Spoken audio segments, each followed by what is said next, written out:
I went off yesterday about Mike Tomlin, and I'm going off here on a Wednesday. Welcome back to Mike Drop Sports, everybody. I'm Jason. There's one common denominator in the Steelers' slow offensive way of life.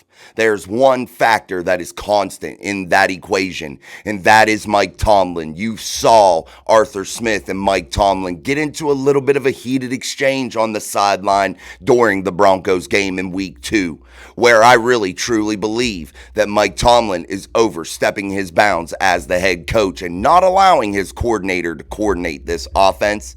And I think that is exactly why this ultra-conservative, never taking any type of chances, constantly putting themselves into a box and not getting out there and doing the things necessary in order to be successful, in order to grow, are happening with this Pittsburgh Steelers team on a continual year after year basis, no matter who the offensive coordinator is. Even when you had a Hall of Fame caliber quarterback in the back end of his career, you still were an anemic offense for the majority of that time. Those are the facts. Those are what is going on here with the Pittsburgh Steelers. Those things, that's happening here. And Mike Tomlin is the steady part of this equation. That is the only thing that has never changed. So if you are a realist, a person that looks for the truth, you're going to see and look at this equation and say to yourself, man, is this the fault of one Mike Tomlin? He can sit there and deny it with his word salad, his vast vocabulary.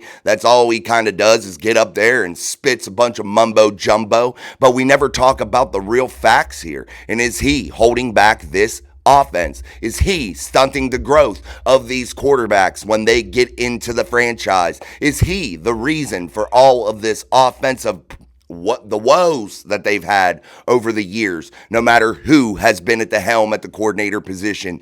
Is that the reason that he has always steadily promoted from within in order to be able to put his thumb on that offense during game day and really control it and not allow that coordinator to coordinate? Is that the reason? Is this the reason some of these things have been going on for years? For years. And I know I've taken a lot of flack already from last night's live show going off about Mike Tomlin, and I'm sure I'll take more flack about it today. It is what it is. But Mike Tomlin, good, solid coach. I'll give him that. A solid coach. But there is a major deficiency inside of that building, and that is him. He is the deficiency in terms of offensive football in the city of Pittsburgh. He is the deficiency in terms of proper time management, game management, managing challenges, things of that nature, roster management. He is the exacto, the X factor, the guy that is in charge of all this and the guy that is meddling in things that he should not be meddling in. As the head coach, yes, you should know exactly what's going on. You should be able to give your 2 cents. You should be able to veto things, and make sure the franchise is on the correct path in every aspect of the game. I understand that. You should. But there comes a time that you are overstepping your bounds and you are micromanaging your coordinators. You are micromanaging your coaching staff, and that doesn't work. And that is proven in his record. Yes, he has no losing seasons. We understand that. But what good is that record for you? What does that do for you other than to say, no losing seasons, top 10 coach? Okay, what does he do with that? That's my question. That's my real question. Let's go over Mike Tomlin's record as we sit right now here today. In the postseason, that's the big one. He's under 500 in the postseason. That's what matters. That's where you want to look and go, man, that's a losing season if you really think about it. He's never winning in the postseason, especially lately in the past decade. It's been horrible. And Mike Tomlin sits 8-10. He's been in the NFL for 18 seasons now, roughly. And he's been in 18 playoff games by the looks of this record. And he's lost more than he's won. And he has one Lombardi trophy with a roster he did not have a hand in constructing, period. And played in another Super Bowl with the majority of a roster that he had no hand in constructing. And those are the facts, guys. 175 and 100 in the regular season. That's a .635 win percentage for Mike Tomlin in the regular season. But when the postseason record is absolutely dog turd, how do you justify and how do you put Mike Tomlin as a top 10 coach all time? How do you do that? How? I don't understand that.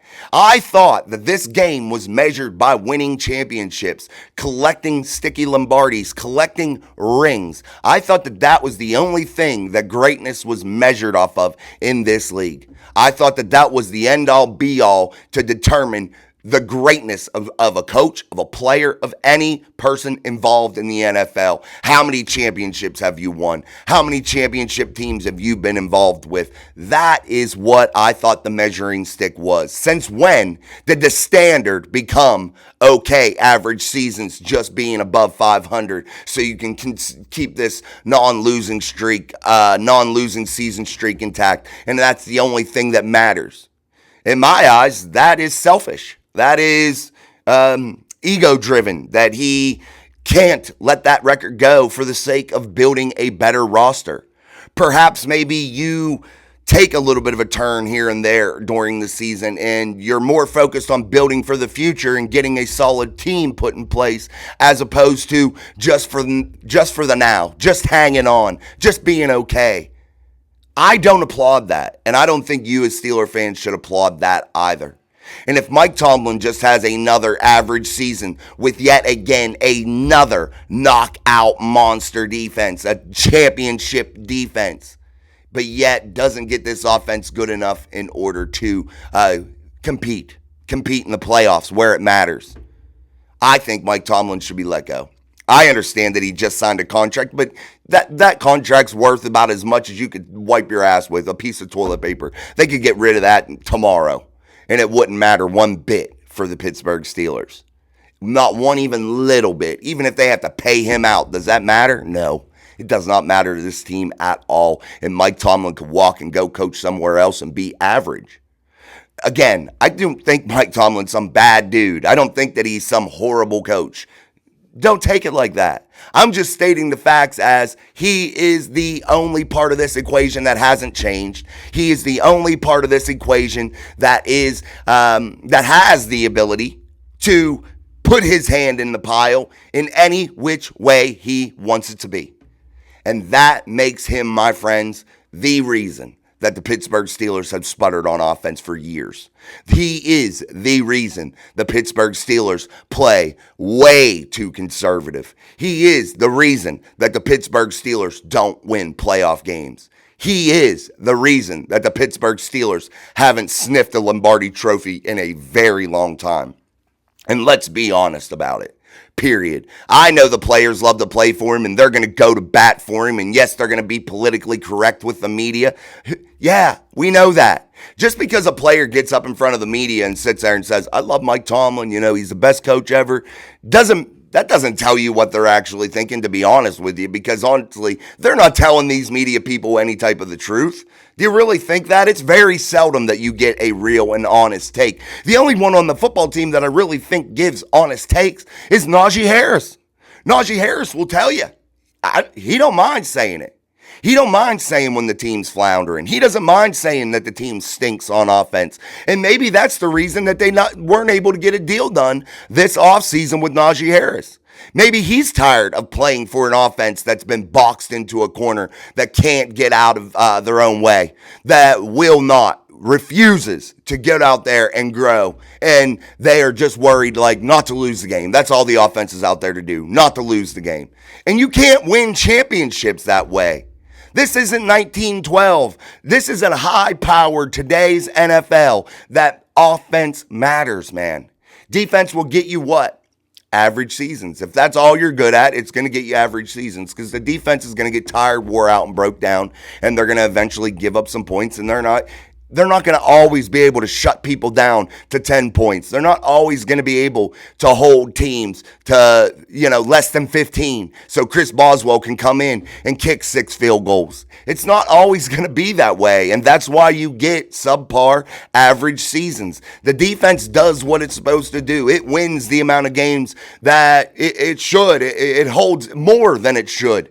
But the offense doesn't help, man. Never does. It never gives the Steelers a spark. You never hear anybody talking about the great high-powered Pittsburgh Steelers offense. You never hear about any of that. You never hear about Mike Tomlin taking any type of chance. And all you ever hear is about mismanagement, gross mismanagement of the roster, poor time management, poor game situational type management of the football team. And all you hear about is how bad the Pittsburgh Steelers suck at offense. That's all you ever hear.